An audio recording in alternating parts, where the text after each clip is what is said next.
Dames et messieurs, la République islamique d'Iran vient de franchir un nouveau cap. Washington ne s'attendait pas à une telle détermination de la part de l'Iran. Même les pays du Golfe, y compris les pays européens, personne ne s'attendait.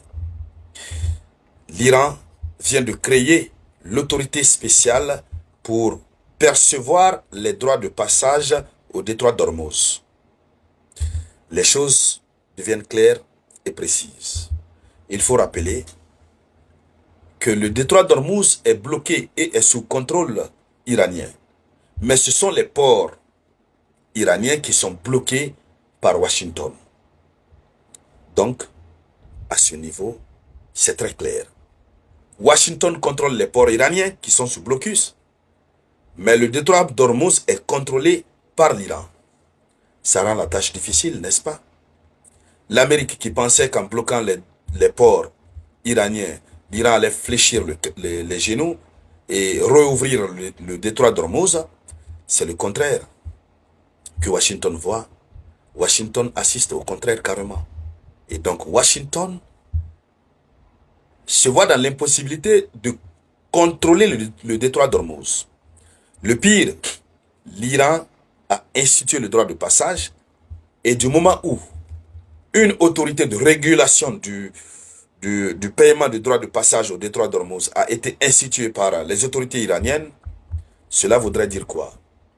Ça veut dire que l'Iran, le régime iranien tient. Le régime tient bon. Et pire même, le régime iranien va jusqu'à faire payer le passage du détroit d'Ormuz. Et c'est ce qui fait très mal à Washington, parce que le détroit d'Ormuz est considéré comme une eau internationale qui est sous le régime juridique de la libre navigation. Et cette eau internationale, y compris toutes les autres eaux internationales, sont sous la surveillance américaine depuis 1945. C'est à cette date que l'Amérique s'est donné la mission de surveiller les eaux internationales. Ayant les moyens, les autres pays ont accepté, sans savoir qu'ils étaient en train de donner le pouvoir à Washington, à ce moment-là. Alors, aujourd'hui, Washington veut continuer à garder la main. L'Iran a compris que le détroit d'Ormuz était une belle marchandise qui lui revenait de facto et de jure. Donc l'Iran a décidé de piétiner cette affaire d'eau internationale qui est gouvernée par la libre circulation. Alors, selon l'information, l'Iran crée une nouvelle agence gouvernementale chargée d'approuver les passages dans le détroit d'Ormuz et d'en percevoir les droits pour la navigation.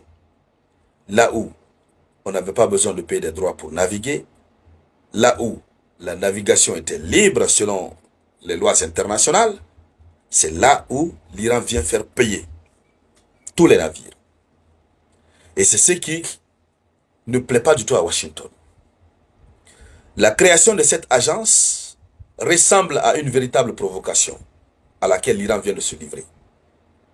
Au-delà même d'être une simple provocation, nous sommes en face d'une situation de défi systématique lancé à Washington.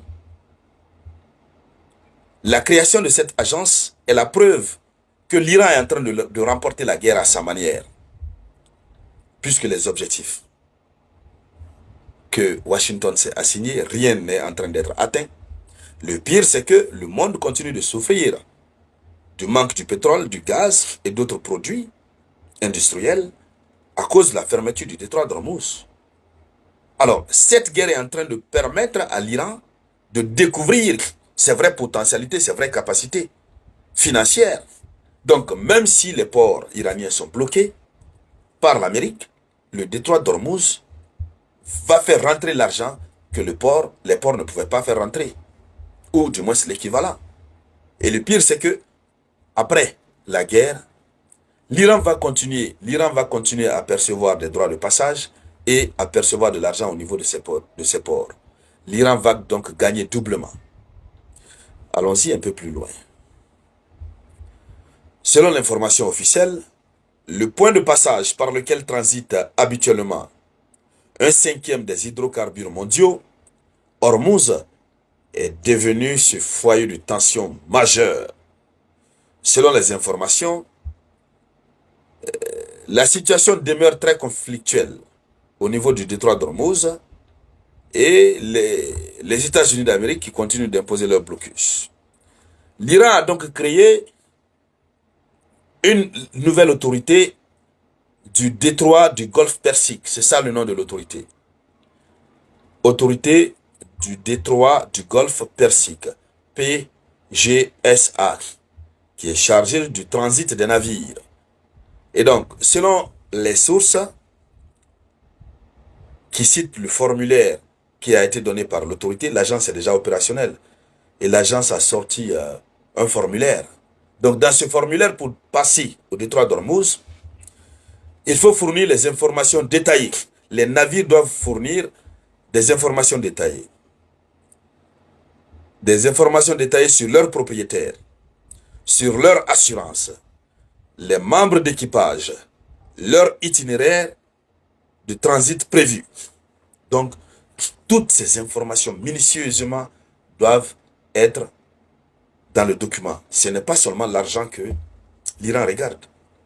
Si le navire qui veut passer bat pavillon américain ou européen, en fonction de la nouvelle politique étrangère de l'Iran, l'Iran peut refuser le droit de passage à ce navire, même si le navire a payé. Il faut préciser que le montant n'a pas été précisé. Combien coûte le droit de passage au détroit d'Ormuz, ça n'a pas encore été donné. Mais c'est déjà une victoire pour l'Iran. Parce que l'Iran a réussi au moins à créer une agence. Ça démontre l'engagement de l'Iran et ça démontre la détermination de l'Iran. Et l'Amérique ne peut rien. Si l'Amérique pouvait faire quelque chose, ils auraient déjà dégagé les soldats iraniens qui sont aux alentours du détroit d'Ormuz. Ils en avaient commencé d'ailleurs. L'île de Karg avait été bombardée. Bon, pas totalement. Ils avaient même menacé de faire exploser l'île de Karg. Mais jusque-là, rien de tout ça n'est fait. Et c'est l'Iran qui impose donc désormais le tempo. Il faut donc dire que l'Iran est passé à un autre niveau inattendu. Ce qui bascule tous les plans américains. Donald Trump a un souci désormais. Comment se laver ses deux mains dans cette affaire du conflit au Moyen-Orient? Mais il ne peut pas reculer d'une manière. On va dire que l'Amérique a été vaincue par l'Iran. Il ne veut pas aussi continuer à rester là. C'est pourquoi depuis, ce fameux cessez-le-feu est en vigueur. Alors, dames et messieurs, voici la une de l'actualité. Pour tout le monde, nous sommes en pleine campagne électorale. Merci de faire diffuser le logo de notre formation politique, qui est l'éléphant, le RGA. Merci de faire diffuser la photo de notre tête de liste, M. Ansoumane Fofana. Et surtout, merci de voter pour le RGA, la liste nationale du RGA, au compte des législatives 2026.